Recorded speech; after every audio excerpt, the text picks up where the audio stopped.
Hi, everyone. Welcome to those of you who are joining us now. We will wait just another minute or two for others to join, and then we'll get started.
Welcome again to those of you who are joining us. We'll start very soon. We'll give one more minute.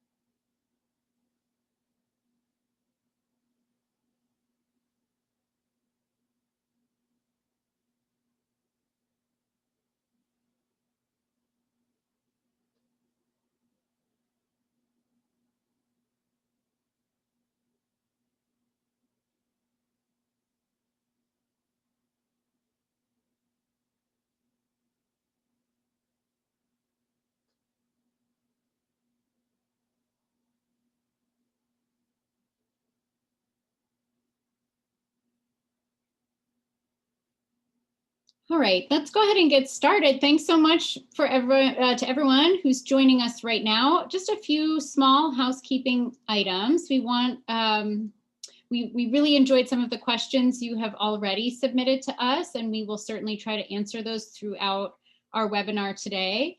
If you have other comments or questions during the webinar, please use the Q&A feature. If you raise your hand, I don't know that we can see it, but if you use the Q&A feature either during the presentation or at the end, we're very happy to take your questions. And then we will also, you will be sent a survey at the end, which we would love your feedback on this webinar and future webinars. And also we'll share with you how to view any of our past webinars as well. But today we want to welcome you to this webinar, which is about coping with the holidays during COVID-19. And I want to introduce my co-presenters, Dr. Michelle Pelkovitz and Dr. Rebecca Grossman. So thanks again for joining us. We are all clinicians with the New-York-Presbyterian Youth Anxiety Center. So I just wanted to start, we wanted to start by sharing with you what you all have shared with us. What are the things that you want to know about this topic, which we feel already is really important to a lot of people. So questions that we received included, we're all feeling a lot of online Zoom fatigue from months of interacting in this way. And how do we manage that fatigue in a time when that may be our only option? How can we see our relatives safely? It means a lot to people. How do we manage the significant emotions, anger, frustration that we may be feeling regarding the necessary changes in rituals and routines, both around the holidays as well as in everyday life? And for those of us whose family lives far away and we're not able to see them safely, how do we redefine the holidays? What do we do to fill that void? And what are the best ways to cope with being away from family for the holidays for those who may be in a different state or country? So you can see these themes are coming from different people. Many people are feeling the same way and asking the same questions. And so we're going to try to address a lot of these questions throughout our presentation, and then we'll come back to the questions at the end. We want to acknowledge from the start that winter holidays, even in the best of times, can be stressful for many reasons. we'll leave it at that. And that even right now, especially right now, as we are still living through an unprecedented pandemic, no one has ever experienced anything like this in our lifetimes, that will certainly impact our traditional ways of celebrating. And that's really hard. So today we want to focus on offering you some concrete coping strategies and communication strategies for managing the stress and emotions and interactions around the holidays, particularly during COVID-19. We're going to talk about how do we think flexibly and creatively about how to make the holidays meaningful this year, if things have to be different than we're used to. And also, what are some ways that we can make the most of opportunities for connection with other people and reflection on that time. So, again, what we're experiencing right now is extraordinary and unprecedented, and COVID-19 and all of the various surrounding issues around it, with the loss of work and school and recreation and socialization, really as we know it, and things happening with the economy and politics and the world. And there's so much going on that no one has really been immune to the impact of what's happening currently. So there's so many different emotions that any one of us may be feeling at any given time about the things that we're experiencing. We may be feeling anxiety about the virus or about other things that are going on in our lives. We may be feeling dread. What is the winter going to bring? Are things going to get better? Are they going to get worse? We may be feeling anger or resentment at the fact that our lives have had to change so much, and we're having to give up things that are important to us. Or we may be feeling anger at other people if we are handling this in different ways or coming at it from different viewpoints.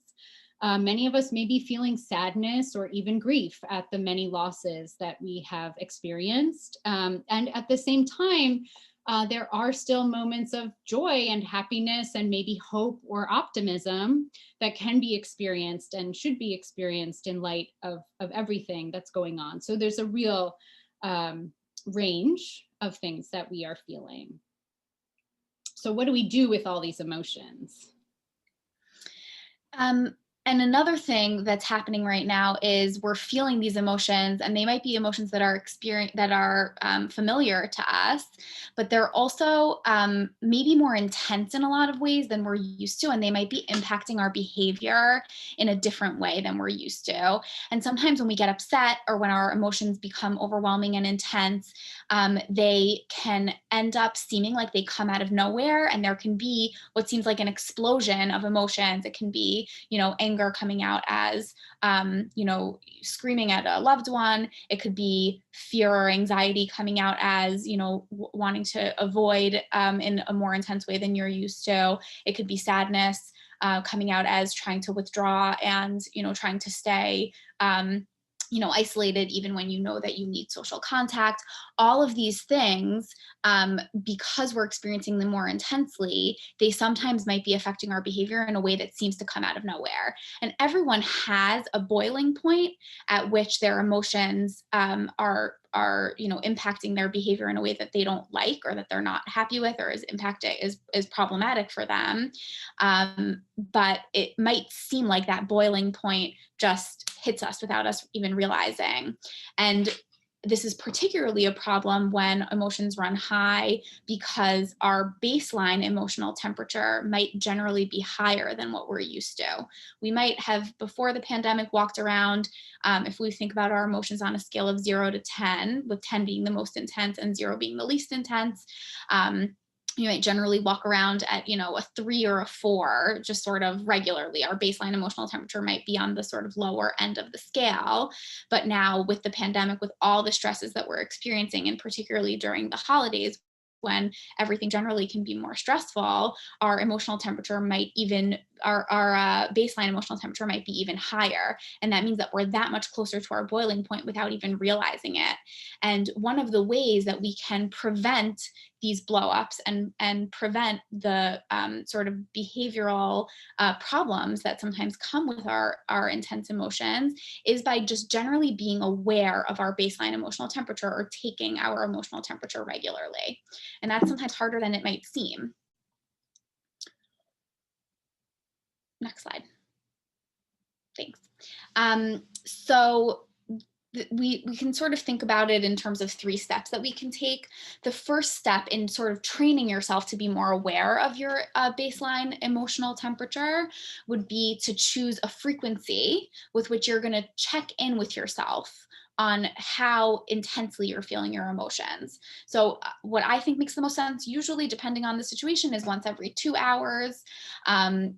If you're in the middle of a really intense family dinner where you're going to be feeling really upset and you're trying to prevent something from going wrong, you might want to do it more frequently. If you're have been feeling really anxious studying for exams, you might want to do it more frequently. If you're, on vacation feeling amazing, then you might want to do it less frequently. But choosing a frequency to check in with yourself, and then setting reminders in your phone, setting an alarm in your phone, setting a timer so that you get that prompt that says it's time for you to check in and see where you are.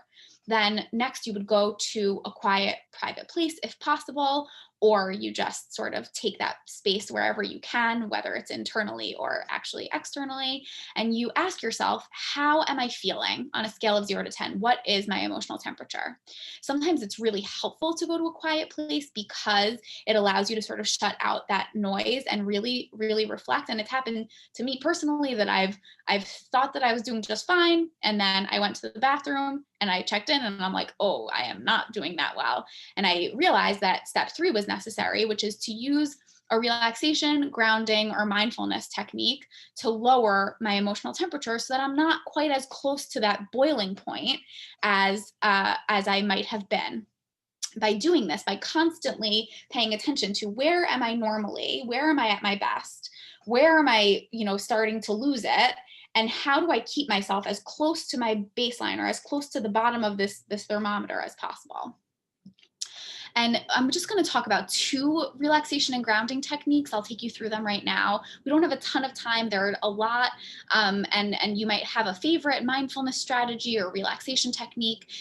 You also could just use general soothing strategies like taking a warm bath, drinking a hot cup of tea, listening to soothing music. Those are other options. But here are 2 sort of relaxation and mindfulness strategies that are easy to keep in your back pocket for these moments when you feel you're getting close to your boiling point.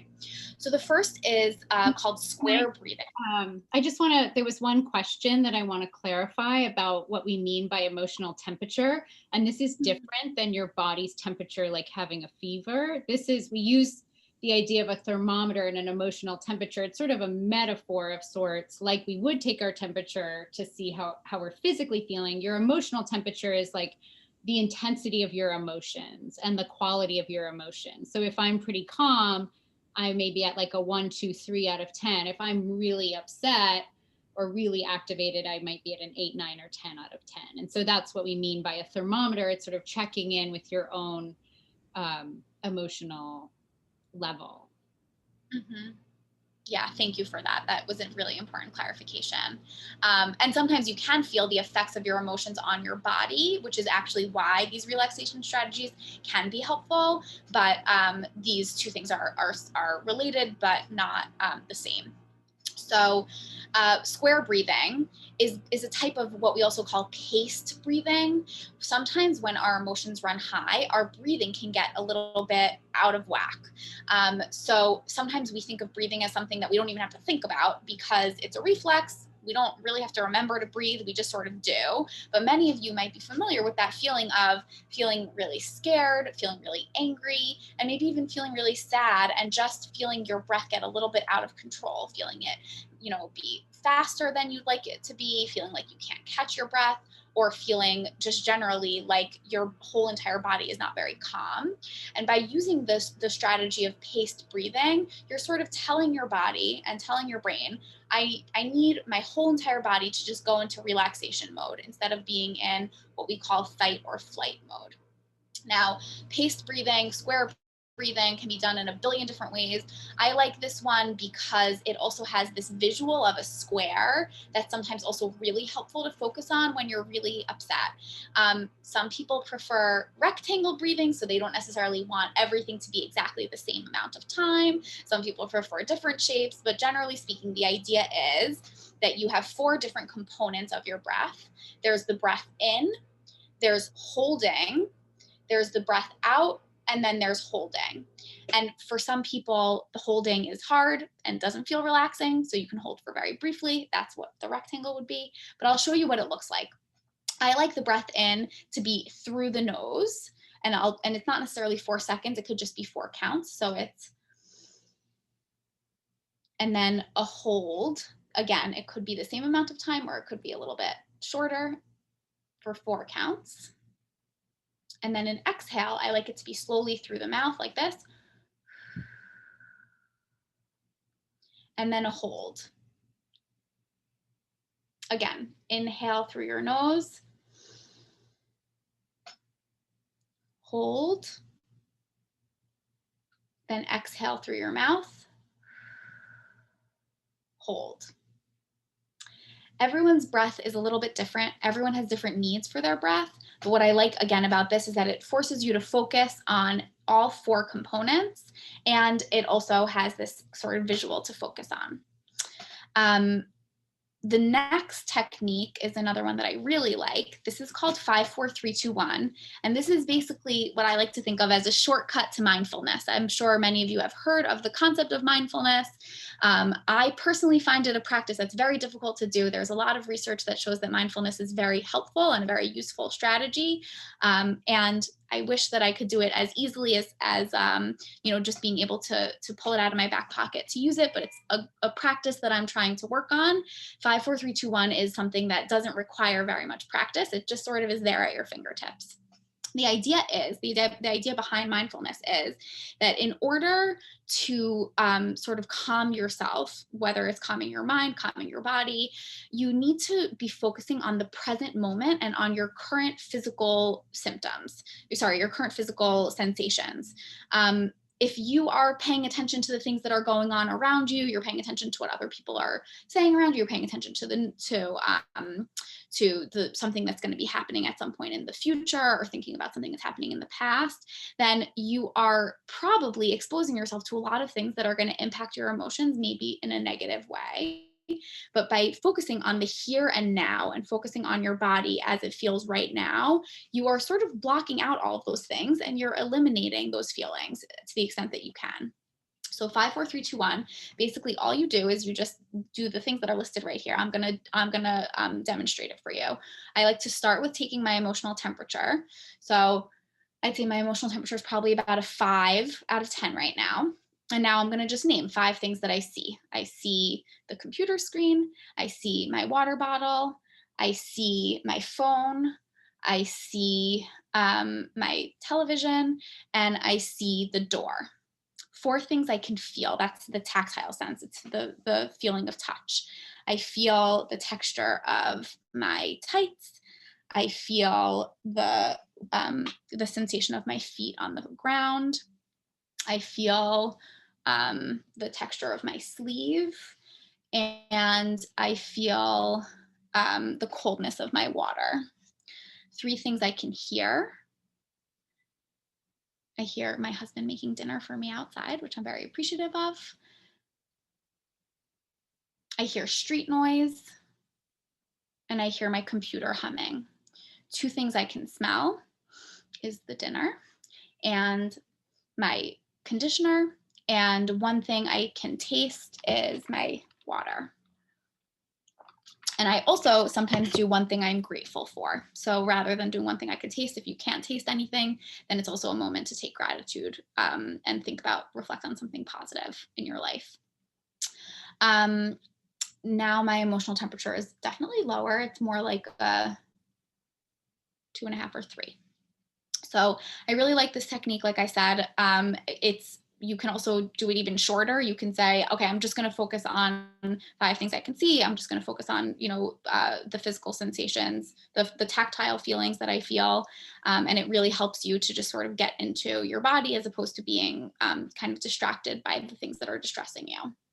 And I would just add that both of these strategies have a lot of research, neuroscience, and physiological studies that we won't get into it, but suggest why they shift how we physically feel and where the energy in our brain is focused. We can shift out of that emotional part of our brain into a sensory or more problem-solving, analytically oriented part of our brain, and breathing can literally just kind of help us expel some of the stress chemicals that keep us feeling really agitated and uncomfortable. So they're good things to practice even when you're feeling calm. So they're more available to you when you're feeling upset.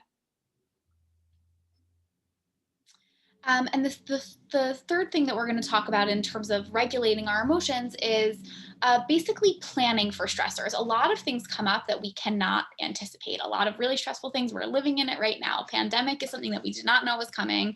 And that's really frustrating and can tax our coping skills a lot. But a lot of the stressful things that happen to us are things that we could have anticipated. And for that reason, we could develop sort of a coping plan or a cope ahead plan to deal with these stressors, like, for example, the holidays. So we start by anticipating the upcoming stressor. So identifying exactly what it is that's coming, identifying the emotions and thoughts that you expect to arise. So for example, we know that Thanksgiving is coming. We know that there is a particularly stressful family member that you're going to have to interact with, and that usually makes you feel anxious, stressed, angry, and you think things like, I can't stand him, I can't believe I have to interact with him, everything that he says makes me feel anxious. Acknowledging any unhelpful urges that you might have, like the urge to attack, the urge to yell, the urge to not go, the urge to avoid, and then create a plan to help you cope in the moment. And we'll talk about what a coping plan looks like. So a coping plan has 4 components. The first is identifying a helpful thought. So the example that applies, I think, to the example that I just gave is I don't have to fall into the same unhelpful patterns of conflict that I've fallen into in the past. The second would be to identify a self-soothing task. So I know that I am, feeling particularly anxious and I'm going to feel angry during dinner. So maybe I'll go for a walk before dinner. The third is a relaxation exercise, and that applies to those strategies that we talked about before. And also these 3 that are listed here: progressive muscle relaxation and visualization. And the fourth is think of someone who you can call for support. So if you are feeling really upset, identifying people in your life that are helpful and people that will be supportive for this particular situation. And there might be different people for different situations. And you guys can sort of apply whatever strategies work for you in these situations, and know that some components of these plans might be more helpful to you than others. You might be a self-soothing person more than thinking about identifying a relaxation exercise, and you just sort of have to pick and choose and figure out what works best for you.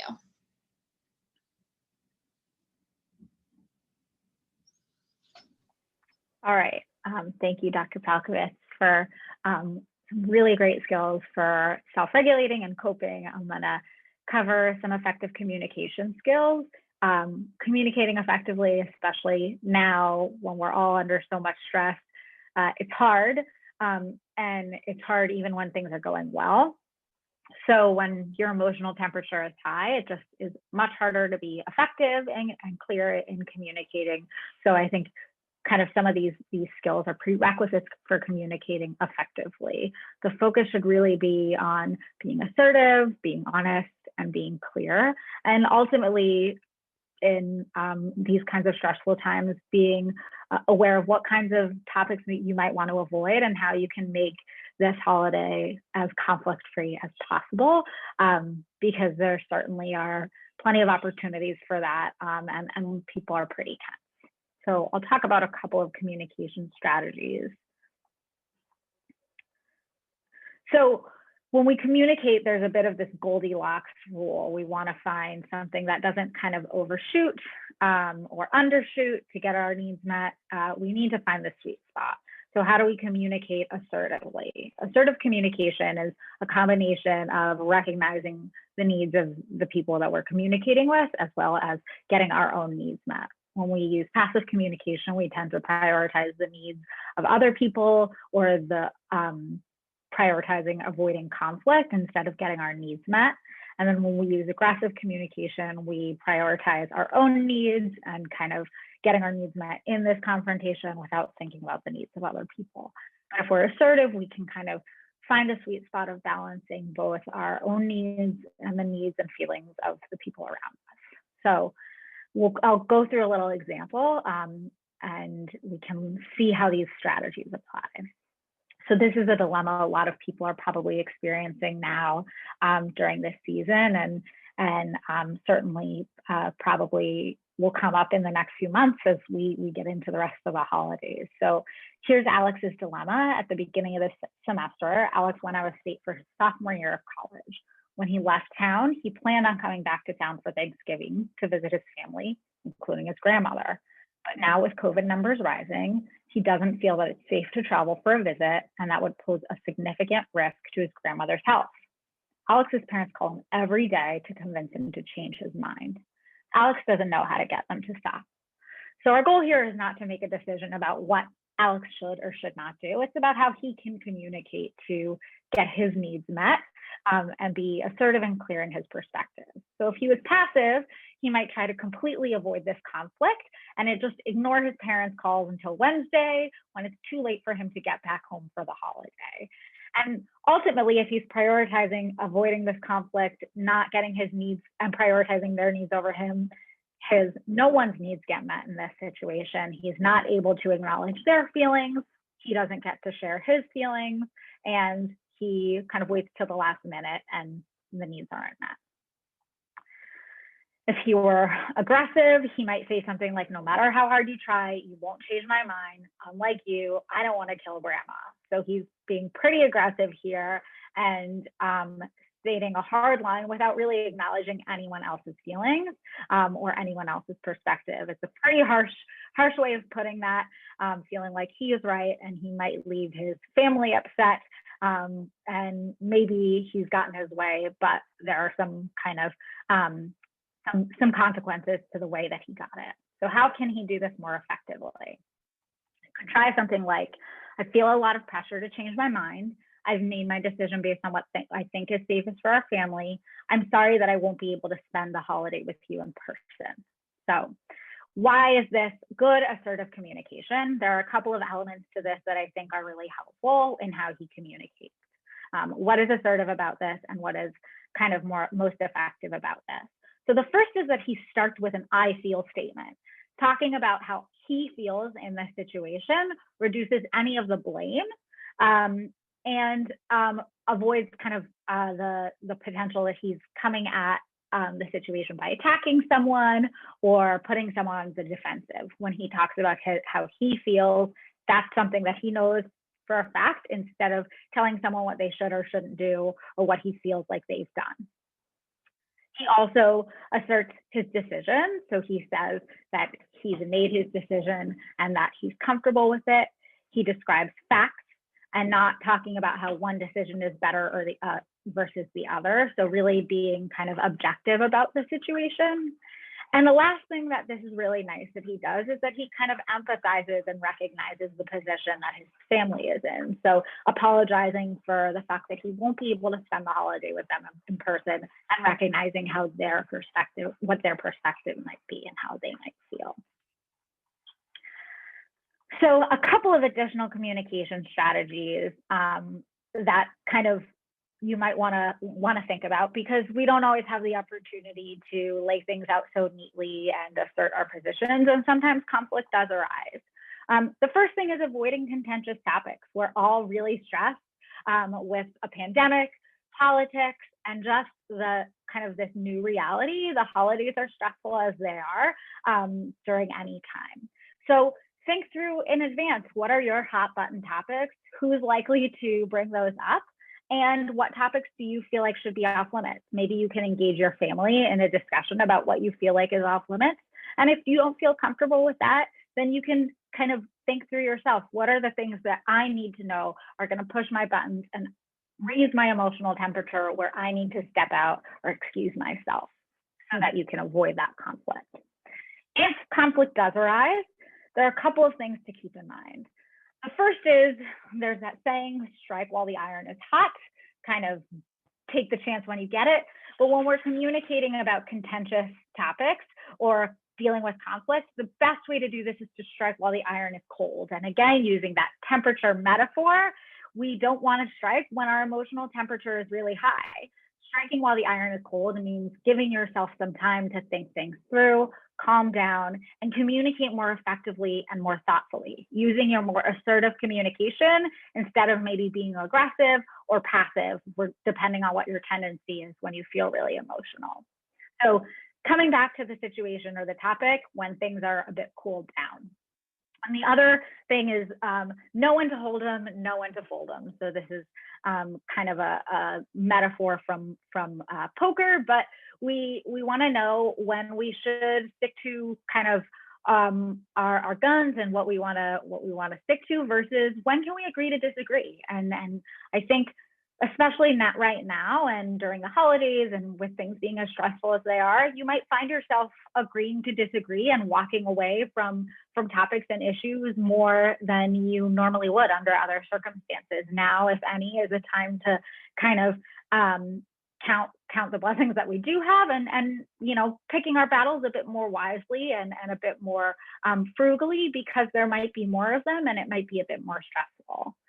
And lastly, practice and plan ahead if you need to. If you feel like you need to practice how you're going to communicate effectively or how you're going to say that you need to walk away and take a break from the conversation, do that.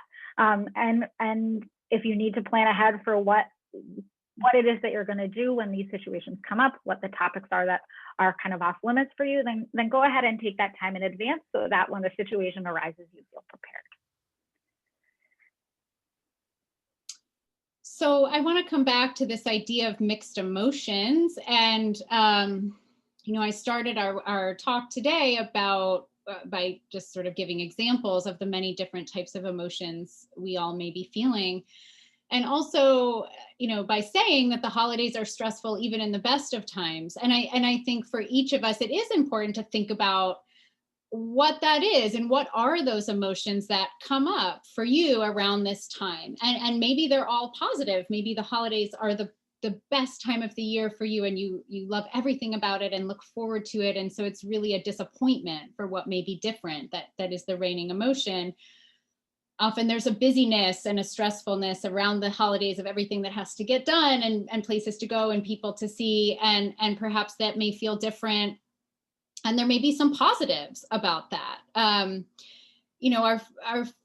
There's such a range of feelings. We've talked about feelings of anger or anxiety around interactions with people that we care about. And I think the example that we're talking about here is this concept of both and thinking, which is that two things can be true at the same time. We can feel both sad and happy. We can feel grief and also look for moments of joy.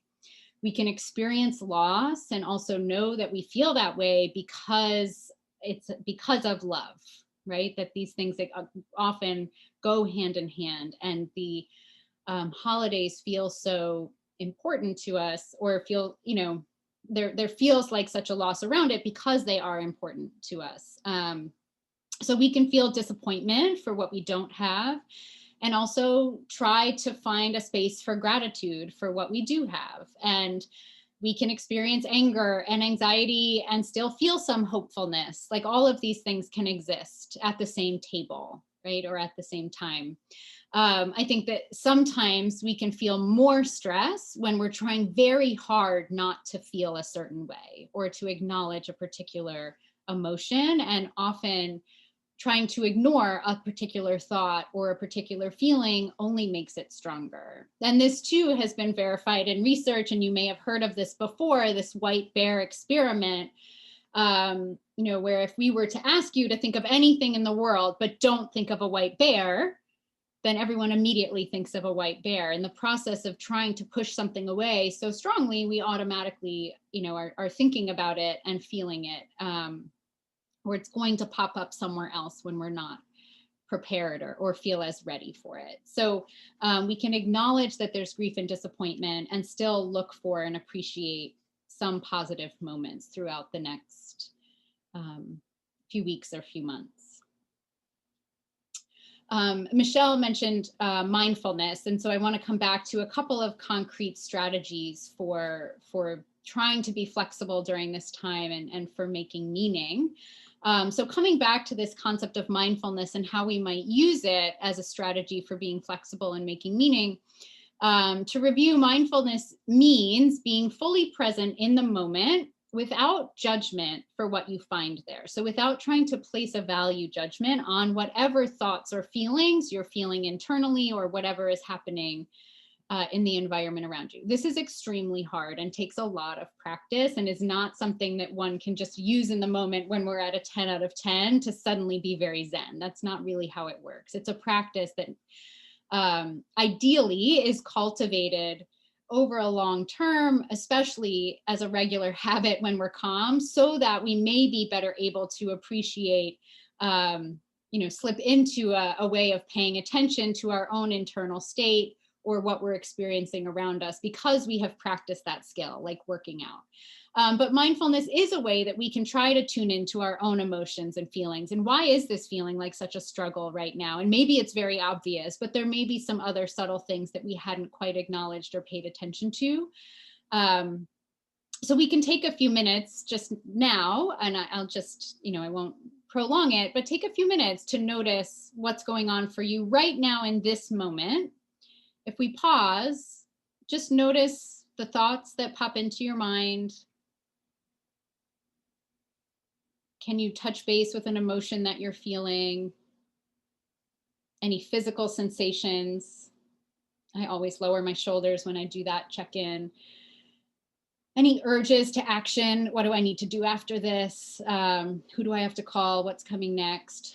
What are those things that you notice when you take that moment to check in with yourself and be mindful to what's happening inside you and around you? And so mindfulness, there's like a million different apps one could use to practice mindfulness. There's guided meditations, we can read about it, but we can also just practice mindfulness. One of the things I love about it is we can do it anytime, anywhere, for the most part. We can practice everyday mindfulness, which means to try for even just a fleeting moment to be fully present in what you're doing. So Michelle gave the example of using your 5 senses. That's a way of orienting ourselves in the present moment. Following your breathing, focusing on the feeling of your breathing is a way to anchor yourself in the moment. But these are just anchors, a way of kind of getting off automatic pilot, leaving behind that last meeting or last conversation that we're still thinking about and not quite, focusing on the next thing yet, but just being right here, right now, and acknowledging those thoughts or emotions or sensations that you feel or notice without getting stuck with them and without judging them as good or bad or right or wrong. It just is. And with that recognition, we know that they will come and go and they change and they may pass. So we notice those judgments. Am I placing a value judgment on what I feel or how I'm thinking about this? And we have to reorient ourselves to this mindful way of being, 101 times. If you get distracted 100 times, you kind of bring your attention back to the present moment 101 times. And this can be a tool to be fully present with what is happening instead of thinking about all the things that aren't, right? The things that we aren't doing, to be present with what is, even though we may be missing something that we're not doing or someone who isn't there. We can still try to use mindfulness as a way of appreciating or being at least fully present with what is in the present moment right now. A couple other concepts, and these are all pretty complicated, these are kind of high level complex concepts that we're giving like a couple minutes to. This is another one that's a really hard one, which is radical acceptance. We could give 7, 10 webinars on radical acceptance alone, but this idea that when we recognize that something can't be changed, can we accept what we can't change? And, accepting doesn't mean we're giving up or we're giving in. It doesn't mean we're necessarily approving of this new reality, or accepting that it will always be this hard, or accepting that I will always be in pain. I think accepting means in some ways letting go, or at least acknowledging what are the emotions that may be getting in the way of us fully enjoying what it is that we want, or having what we want in that moment, and to sort of let go of the fight a little bit so that we can allow the reality to be, and make the most of what is. So again, these concepts are very hard, but we're offering them as things that we can work on in this season. We can acknowledge if our emotions about something is getting in the way of what we want. If what we want out of the holidays is to feel connected, are our emotions getting in the way of that connection? Or if we want to feel joyful, or kind of give a nod to traditions, how can we still do that? Acknowledge the emotions, but still act in the way that's in the service of what we ultimately value and want from this time. We can also check our own, kind of find a different perspective by checking out other people's perspectives, right? What would I tell a friend if my friend came to me with this issue that I'm struggling with? Often we can give much better advice to our friends than we can give to ourselves. Or is there anyone else around you who is thinking about this in a different way, or someone that you whose ideas you respect and appreciate, that they may be thinking about this in a different perspective from you.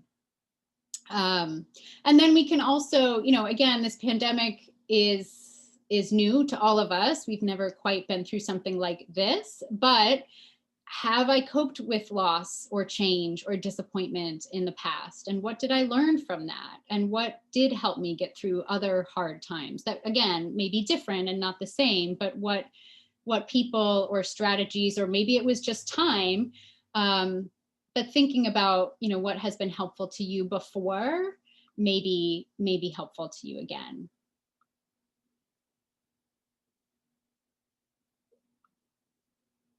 So, there's this idea of trying to shift our perspectives, and acknowledging that there are multiple perspectives that we may not see immediately, right? In this graphic on the screen here, we can all acknowledge there's green arrows going up, but it may take a moment to see that there's also yellow arrows pointing in the opposite direction.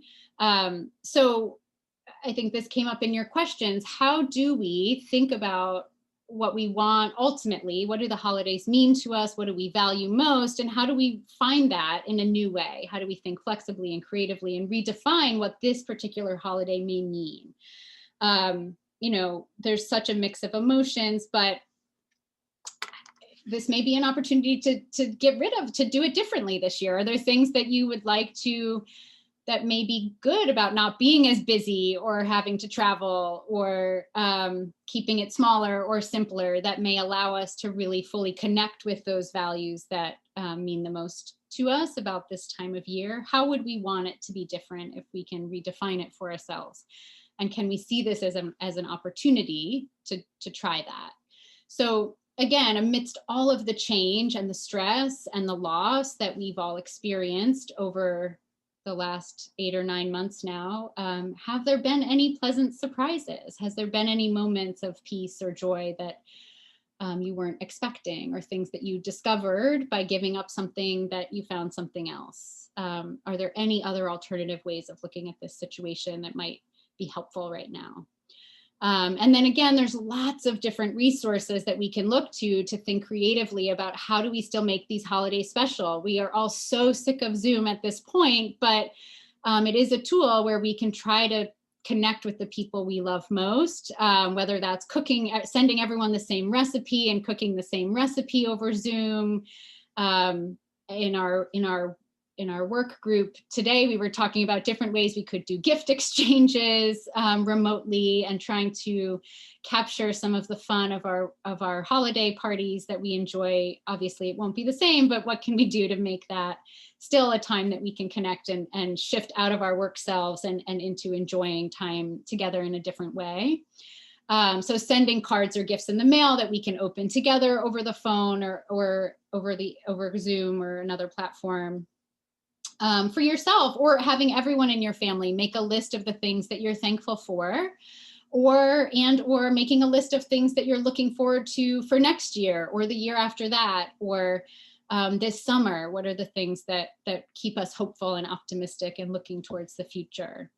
Perhaps your family might enjoy creating a memory book or sharing stories from past holidays. What are the traditions that you've cherished so much that then you'll have this to look forward and enjoy together in the future?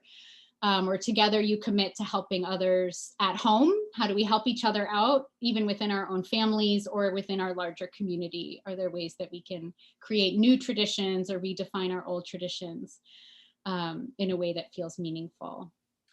One thing that I just want to add about this, I think that Dr. Bennett already mentioned this, but I want to emphasize this is really, really hard, especially when we're feeling grief or that intense loss. And it requires that we make our thinking more flexible than we're used to. And sometimes it's useful in thinking about these prompts that Dr. Bennett has shared with us to almost go into a brainstorming session where you are writing things down, write anything that comes to your mind, or do it with a friend or a family member, where you just sort of write down anything. There's no wrong answers, and sort of allowing yourself to get your creative juices flowing and thinking about, have there been any positives here? It seems impossible to think of it, but if you brainstorm for 5 minutes in this very intense and non-judgmental way, you might be able to find some things that you might not naturally come to, because making your thinking flexible in that way is so hard, especially when emotions run high. So we're nearing the end of our time, but I want to come back to your questions. We've talked about Zoom fatigue. How do we see our friends safely and our relatives safely?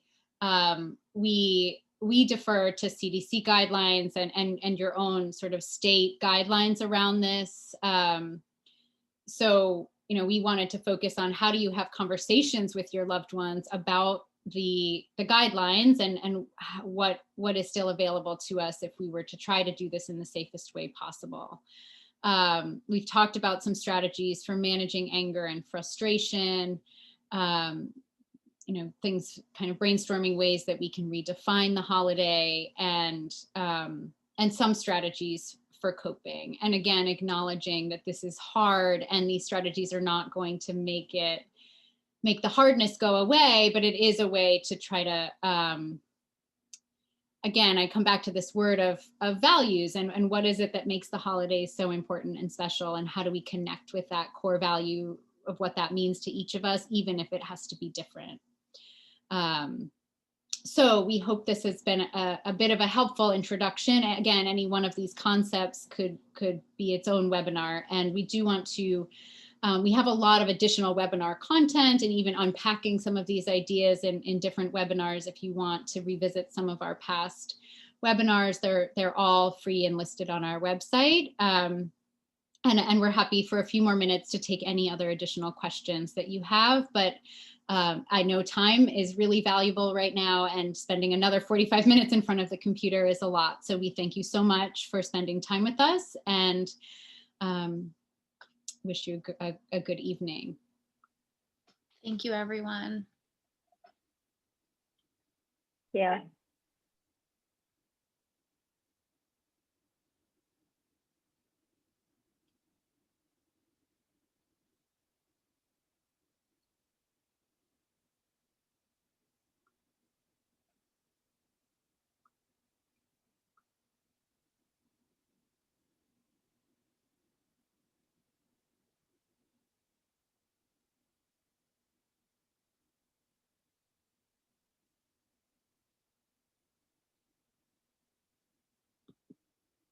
So I see people generally shutting off. If there's no further questions, we'll end the webinar for this evening. Thanks again for the questions that you did share and for spending this time with us. We really appreciate it. Thank you, everyone. Bye.